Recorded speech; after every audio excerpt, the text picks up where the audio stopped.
Hey traders, Jamie Sedley here for SB Trade Desk. It is November 16th, 2014, just a little past 9 p.m. here in New York.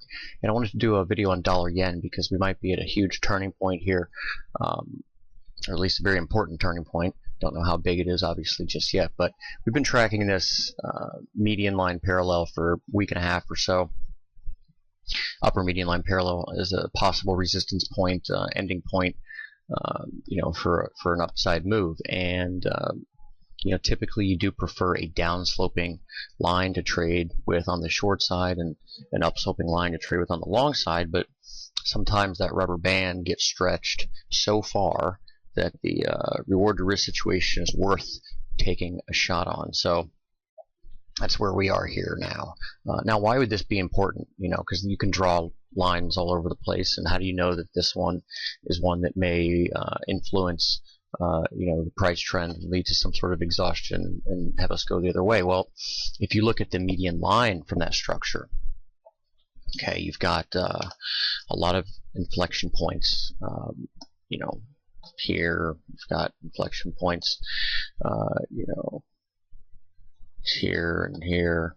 You've got the October top came in here.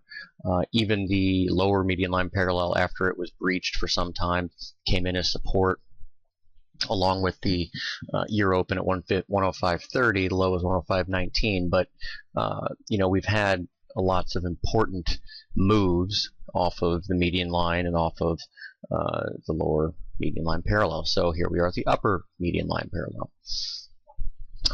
As good as place as any for this market to turn over. Okay, want to look at the shorter term chart as well and kind of give you a look at momentum. So in Elliott wave, you have 5 waves with the trend. You have 3 waves against the trend, right? Oftentimes, though, you get extensions. When you have one extended wave, either waves 1, 3, or 5 are extended, you'll have 9 waves in the direction of the trend. When waves 2 of those are extended, you'll have 13. 5 plus 4 is 9. 5 plus 4 plus 4 is 13. When you have all 3 of them extended, you'll have 17 waves. Okay, so it's much easier to actually count the movements in momentum, okay, than the gyrations in the stock price or the currency price or commodity price or whatever it is. In fact, I think a lot of computer programs probably do this, okay, rather than price movements. But basically the point is that if you can count it, there's a better probability that you are indeed exhausting and you are topping or have topped. So in this case, you've got one. You can see this goes back to the August low. We had 2 extensions here. So you had 1, 2, 3, 4, 5, 6, 7, 8, 9, 10, 11, 12, 13 swings. Finally, you had the peak. Okay, let's go back to the October low. 1, 2, 3, 4, 5, 6, 7, 8. We have 9 so far. All right. Interestingly, they both do seem to be ending in similar fashion too, because you've got the ending diagonal here, as well as it appears to be what's going on here. Okay. Now we also have, get rid of RSI here for a second. We've also got what I'll call the original median line structure off of the October low. If you take the structure off of these, these first 3 pivots, you can see the median line's the bold line. You can see that we actually just topped. What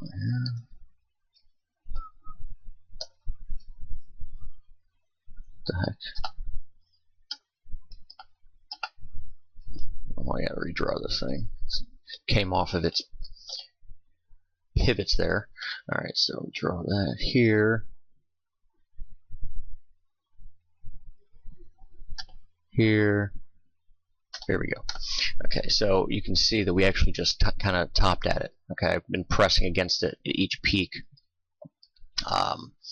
You really want to see kind of a failed rally up here. All right, that's the next important point here. Obviously, is how do you trade it? Well, there's several approaches. Everyone's going to be different with this. Some might be more aggressive and look to short, up a rally up into 116.40 with a stop above the high. Some might, wish to take the more conservative approach and wait for a move under 1487 to really confirm that the diagonal has ended, then look to sell a rally, probably back to 116 or so, 116.10. The target here, if this thing is turning over, is going to be the median line. There's a lot of room here, depending on how long it takes to get there. It could be, if it happens this week, then we're talking, this thing comes all the way into, below 112 or so. Okay,